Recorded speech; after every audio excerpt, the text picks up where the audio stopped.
we've been doing this a long time, seen it all. We have 65 races scheduled this year, and I was just counting yesterday. Whenever we get back in action, we might be able to still run about 50 more times. So we've already ran 7 races, and then we lost some of these to this, and I'm sure maybe it might rain a time or two. Let's hope not too many times after going through of course, what we're going through is nothing compared to the people that have lost people with this pandemic. And I'm sure, every year we lose a lot of people to the flu and other pneumonia and everything anyway. But, this is something that looks like it's more contagious than anything I've ever seen in my 71 years of being on this earth. Brandon White. Well, Pete, I am probably the most uninitiated person of the group here. My background comes from pavement racing instead of dirt racing. But with that being said, I've seen dirt guys put on tremendous shows one time after the next, and I've made a promise to myself to get more involved with dirt racing. But as far turning to you, Pete, you've been doing this for 24 years. I have to ask, what are some of your favorite memories doing this stuff? Some of my what? What are some of your favorite memories? Yes. Well, gee, I have a lot of favorite memories, but, we actually used to race pavement and dirt. We've raced over near you at Southern National Raceway. We raced at down at Ron Barfield's track and at Dillon, and we've raced at Florence Motor Speedway. So we used to do that, raced at Ace Speedway, raced Hickory Motor Speedway, a lot of tracks over in your direction when we ran pavement, but for a while there, pavement tracks were really having a problem drawing their own cars, and sometimes we had a lot of cars on pavement, sometimes we didn't. So we finally gave that up and just stuck with dirt because it just seems to have more fans on a regular basis and more race cars, and it's just dirt's kind of on the upswing right now for sure. But I was actually I'm in the middle of moving all my old website, my stuff from my old website I had since 2007 over to a new. We still have the same web address, but we had My Race Pass do a web page for us because it just kind of gives us a lot more syncing with a lot of other things going on. And I'm in the process of moving about 1,050 stories myself, one at a time over there. So that's all I've been doing this afternoon. And I just happened to walk out to my shop and the phone rang, and I remembered y'all were calling. But so, as far as my memories, man, it's pretty hard to say. It's been pretty exciting the last few years. Tony Stewart's raced with us 40 times over about the last 2.5 years. And it's always exciting when he shows up. He's a great racer, and a lot of fans still love Tony, and we're just really proud to have him as a guy racing with us a lot. As a matter of fact, he raced the last couple of weekends we raced, and he didn't. I don't think he didn't win one of those because Mark Smith from Pennsylvania's won 6 out of our 7 races, and he got beat by his own teammate Dale Howard from Bahia, Mississippi over there. So been kind of a Mark Smith year so far. But memories, I used to race myself. Got a lot of great memories of that. So, it'd be hard to pick one really out of all that. But maybe we have a race toward the end of the year. It's not at the end of the year anymore. It used to be our last race at Riverside Speedway, and Wesley's been over there for when we did the flip-flop 50. The flip-flop 50, yes, sir. That's probably one of the most, coming up with that idea about 14 years ago and running that race, we've seen some real exciting ones. The very first one, Jeff Swindell won one half of it, and Sammy won the other one. And during the middle of one race, Sammy and Ricky Stenhouse kind of banged together, and Ricky ended up crashed, and there was a big fight after it was over with. That's one you'd never forget. Yes. Right there, if we could have just raced again the next week, I don't think we'd have been able to put up enough seats in the place because it was all over the internet back when all this social media was new. So that was the very first one we had. it was a long time ago anyway, but it's been some pretty exciting times always. And, like I said, it'd be hard to pick a real one memory, you know? Right. I'll have to look up that Stenhouse-Swindell fight later. What? Sir? I said I'll have to look up that Sammy Swindell Ricky Stenhouse fight later. We'll have to look up. It's on YouTube somewhere there. It is. I'll have to find the link. I'll send it to you. Matter of fact, I remember looking at it the first time that I ever got acquainted with the ditch, which is the Riverside International Speedway in West Memphis, Arkansas.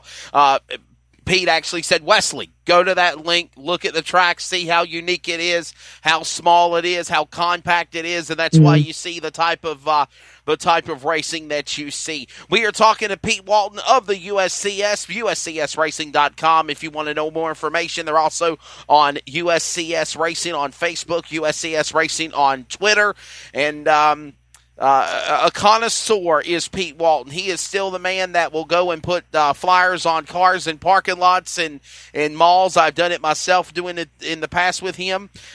Promotions, he will lease tracks on his own to try to make these events happen for drivers. In your 24 years, next year will be 25. Kind of ironic, Pete Walton. You started sprint car racing in 98, and I started you started in 97. I started announcing, actually, in 1998. My 25th year is next year announcing. Your 25th year is next year, the silver anniversary for sprint car racing. What have you seen that is the same and the differences in our 25 years of covering sprint car racing? Well, you know, sprint cars haven't changed a lot, except they got a little more horsepower now. But what have I seen change as far as racing? Well, you know, it seems like our fans base seems to get older and older, and the young people are not coming to the racetrack like they used to. Of course, I guess all these people were young people at one time, you know. But it seems like if race fans are getting older and older, and just racing is really having to muscle pretty hard to stay in the forefront there. I think that's one of the things that, you know, people got so many forms of entertainment now they didn't have when we were younger and they've started racing. And, used to you'd go to these places and the grandstands would be full every Saturday night. And now we get a lot of full grandstands with our races, but it's simply because I think we do something pretty unique to there, and people don't see sprint cars, but maybe a couple times a year at this track. And, but it's really, sprint car racing has stayed popular. You know, the World of Outlaws does great everywhere they go, 95 times a year or how many ever times they race. And they do a great job of promoting sprint car racing. And I think it all kind of trickles down from there and helps everybody else. But it's, racing in general, a lot of people tracks keep people there too late.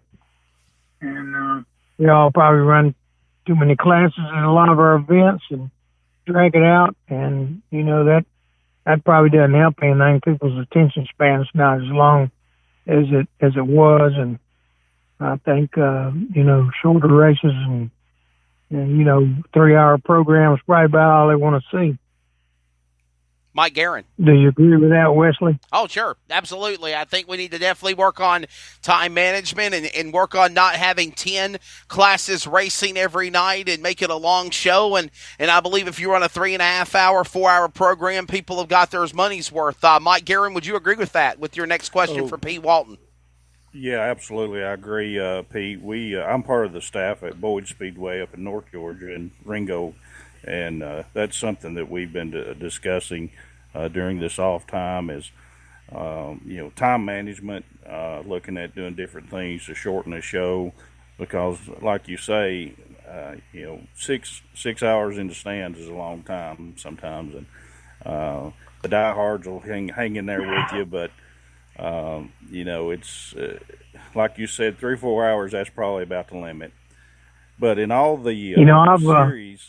I've managed to be able, most of the time, if you don't have too many cars, be able to run. I have ran 8 classes and be through by midnight, start at 8 o'clock, but you got to have everything go just right to do something like that. But, you can't have a lot of crashing, and the track has to have proper stuff to move any wrecks real quick. So you got to be pretty lucky most of the time. If you run 4 or 5 classes, you'd probably be much better off, Yeah, it doesn't take much to get out of sync. To run a show efficiently like that, all the stars have to be aligned for sure. But I tell you, over the span of your career, sprint racing, sprint cars is one of the most recognizable cars out there, and there's so many different touring divisions out there. And I've been involved with a small touring division here in the Southeast, and I learned there's 2 things I never wanted to be. I love racing, but I wouldn't be a promoter or a track owner. You've got a lot you got to deal with, a lot of egos. Yeah, it is. There's a lot of stuff. I'm pretty fortunate. Most of these sprint car guys are pretty professional, and they usually, most of them got some kind of business of their own. They try to use their head a little bit, but there are those people that don't. Yeah. But so it's kind of a nice balancing act. But we've been doing this a long time, and I think our staff does a pretty good job of running things off, and we don't make too many people mad. We actually been, our car counts have been really good the past few years, just simply because I think people are usually pretty satisfied with racing with us. You always get somebody, some young guy, maybe their dad thinks, and their mom thinks they're going to be the next, Jeff Gordon or Tony Stewart or Richard Petty, and they get unhappy because they're not winning every night, so they think they ought to be, and they maybe go somewhere else where they find out they still weren't winning over there too. But I'd say that's most people have a little false hope sometimes. I say it humbles these themselves. veteran guys have been racing a long time. They're pretty hard to beat. Yeah, I would say that it definitely humbles themselves, because I've seen a lot of stories like that during my tenure of announcing for USCS in 2016 and 17 on into 18 at the first part of the year. Brandon White, final question for Pete Walton, and we'll get ready to wrap things up with him.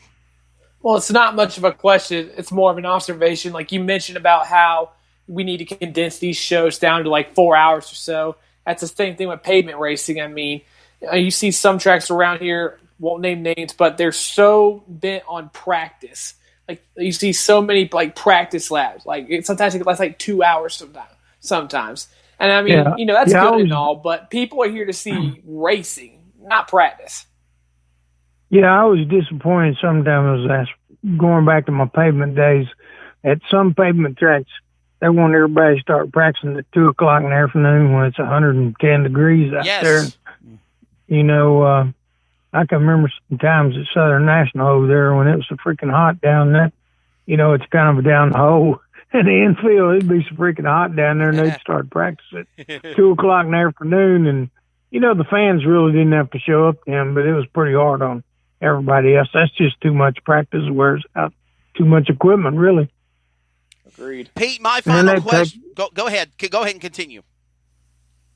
Yeah, and then, they stretch a lot of time in between for this and that. Just kind of, I don't know, man. Most people want to show up about 4 o'clock, be out there by 11.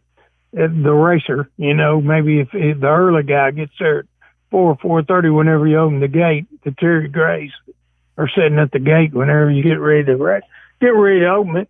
And, most people, they just want to be there long enough to enjoy it, because if their wife gets tired, they're not coming back next week, Pete, final question for you. We got Kenny Wallace coming up here next. In the 25 years coming up next year in your company, what is the mainstay that you and Sherry and Andy and Paul Rondell and everybody that is involved, Jim O'Shields in years past, what is the mainstay that has allowed the USCS Sprint Car organization to last through so many tough, dire times, just like what we're dealing with now with this pandemic? Well, right now there's nothing you can do about it except go broke if you're not careful. But it's, I'd say the main stage is hard work. You got to work. You got to get out there and and get on the street